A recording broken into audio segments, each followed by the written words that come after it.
Bonjour à toute la communauté libre et riche et bienvenue pour une nouvelle vidéo. Aujourd'hui, nous allons aborder un sujet très intéressant et instructif portant sur l'organisation et comment l'améliorer. Tout au long de cette vidéo, nous allons te donner des conseils et méthodes utiles pour arriver à exécuter toutes les tâches dans une journée, car il existe effectivement des solutions. La vocation de celle-ci est de te donner les moyens de structurer ton temps, ce qui va t'aider à devenir libre et riche. Aussi, n'hésite pas à donner un like, donc c'est parti.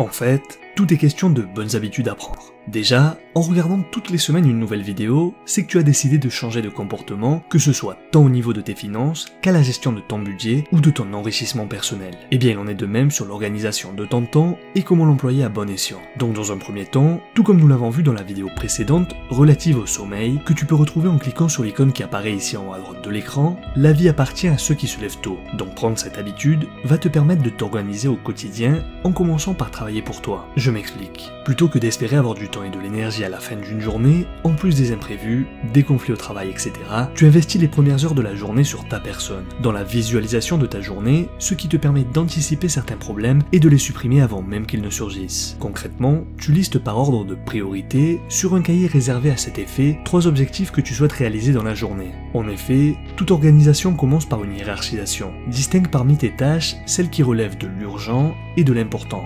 Dans un deuxième temps, et comme nous l'avons déjà étudié lors d'une précédente vidéo, sur la loi de Pareto, appelée aussi loi des 80-20, que je te recommande vivement de regarder, 80% des richesses sont détenues par 20% des acteurs économiques, ce qui peut venir à dire que 80% de la valeur de ta documentation est contenue dans 20% de tes documents. Cela devrait donc t'aider à décider lesquels sont à éliminer. Le troisième conseil est de savoir déléguer, de savoir partager. Délègue à ton supérieur les tâches qui te dépassent et celles qui n'exigent de toi qu'une supervision à quelqu'un d'autre. Pour cela, une bonne évaluation de toi-même et de tes collègues est indispensable. Il convient également de savoir communiquer efficacement et explique par exemple à ton supérieur que cette mission exige qu'elle soit réalisée par lui, car lui seul peut être en mesure de la mener à bien et ne néglige pas d'épauler et d'encourager ton assistant. Bref, soigne la forme, le dialogue et la politesse. Quatrièmement, il est bon de connaître tes limites. Ose dire non aux travaux qui n'entrent pas dans tes objectifs et ne te laisse pas distraire par tous les facteurs extérieurs qui peuvent nuire à ton rendement, comme les coups de téléphone intempestifs, les réunions trop longues, les pertes de temps dans les transports et les facteurs psychologiques qui te sont propres comme la procrastination. Ne remets pas à demain ce que tu peux faire aujourd'hui et ne vise pas systématiquement le perfectionnisme inhibant. En cinquième position, exploite la loi de Parkinson selon laquelle il est nécessaire de travailler moins et mieux. Quoi que l'on fasse, il est impossible d'éviter le risque de l'imprévu. Il faut donc ne pas remplir son planning au maximum et se prévoir des plages de temps libre. Celles-ci seront de toute façon remplies par une urgence, un travail que tu n'auras pas eu le temps de terminer ou une quelconque cause de retard. Le pire qui puisse arriver, c'est que tu n'aies rien à faire. Ce sera alors l'occasion de t'avancer ou de t'accorder une petite pause. Le sixième point, et qui n'est pas des moindres, c'est de prévoir de prendre un peu de temps pour vivre. On ne soulignera jamais assez l'importance de prendre du temps pour soi. Lorsqu'il est malmené, l'organisme devient parfois moins performant. Aussi, prendre le temps de s'asseoir pour manger, en s'accordant une vraie pause dans la journée, est un investissement rentable à long terme. Moins fatigué, moins stressé, tu seras plus performant, plus concentré, souriant et plus agréable, ce qui contribuera à mettre une bonne ambiance sur ton lieu de travail. Réserve donc les tâches qui te demandent le moins de concentration pour les moments de la journée où ton attention tend à se relâcher.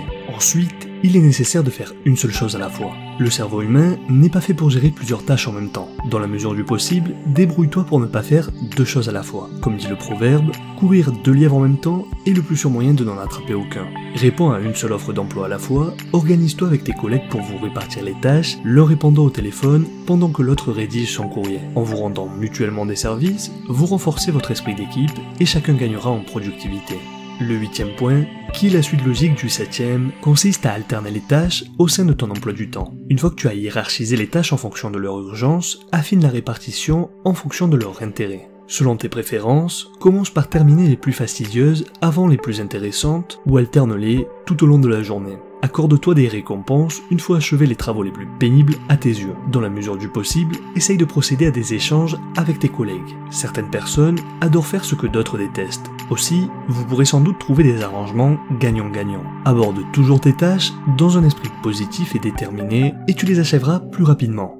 Quel que soit l'objet dont tu as besoin, il tombe toujours en panne au pire moment. De même que les feux de circulation sont toujours rouges quand tu es pressé, la première cause des problèmes, ce sont les solutions. Qui dans son quotidien ne s'est pas fait ces réflexions? La loi de Murphy, développée par Edward A. Murphy Jr., un ingénieur aérospatial américain, a énoncé le premier, l'adage qui s'énonce de la manière suivante. Tout ce qui peut mal tourner, tourne mal.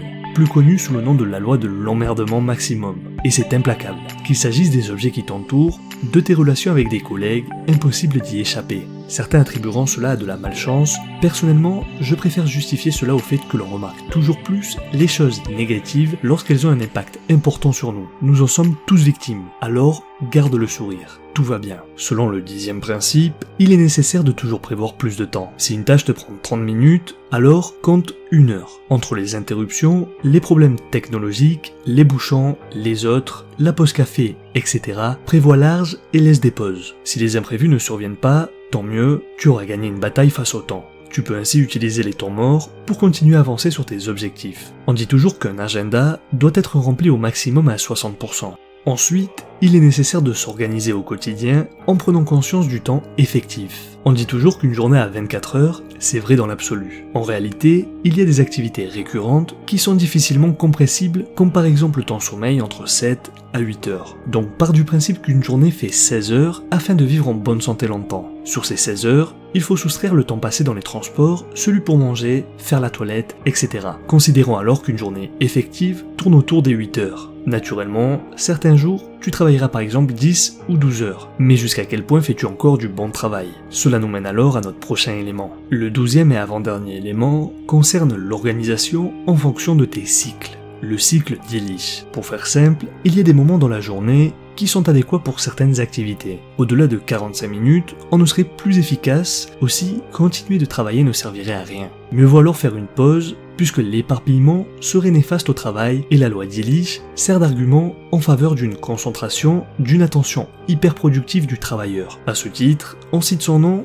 pour justifier de la durée d'une réunion. Pas plus d'1 heure, car au-delà, l'attention des participants baisse et plus rien de constructif ne sort de l'assemblée. Enfin, et pour terminer, diminue tes déplacements autant que possible pour être productif. En pensant de la sorte, tu réfléchis à ce que tu dois prendre avec toi lorsque tu te déplaces en économisant ainsi du temps, de l'énergie et de l'attention. En effet, durant un déplacement, on peut t'arrêter, des imprévus peuvent survenir, il est plus difficile de se concentrer et tu fais autre chose que de produire. Un conseil très utile et efficace avant de quitter une pièce est de noter sur un papier tout ce qu'il te faut pour être sûr de ne rien oublier. Agir de la sorte demande bien moins d'énergie que de tout garder dans la tête. En effet, notre cerveau ne peut pas stocker plusieurs choses à faire et à partir de cet instant, il nous poussera à toutes les faire en même temps. Le résultat, c'est qu'on oublie certaines choses, on pense à une tâche au mauvais moment, on perd sa concentration, on ne sait plus quoi faire. Toute cette accumulation des tâches, d'idées et d'engagement te rendent totalement inefficace et peuvent même te pousser au burn-out. Donc n'oublie pas, dès qu'une nouvelle tâche arrive dans la journée, note-la. Quand une pensée germe dans ta tête, inscris-la. Enfin, définis un moment dans la journée pour purger ton esprit et fais-en une routine. Une fois ces conseils mis en pratique, tu constateras très vite les bienfaits, car tu auras ainsi une idée plus précise du volume d'affaires en suspens dont tu dois t'occuper et prendre un peu de recul sur tout ça. Voilà, c'est tout pour aujourd'hui. J'espère que cette vidéo t'a plu, n'hésite pas à me dire dans les commentaires si tu souhaites ajouter quelque chose, si tu as besoin de plus amples explications concernant le thème, ou si tu veux nous raconter ton expérience. Sache que je lis tous les commentaires, et je me ferai un plaisir d'y répondre. N'hésite pas à donner un j'aime, et t'abonner à la chaîne si ce n'est pas encore fait, et surtout, très important, active la cloche pour être le premier informé lorsqu'une nouvelle vidéo est publiée. Souviens-toi que l'on reste en contact sur Facebook et Instagram, je te dis à très vite pour une nouvelle vidéo, et rappelle-toi que la différence entre ce que tu es et ce que tu veux être réside dans ce que tu fais. Deviens libre et riche.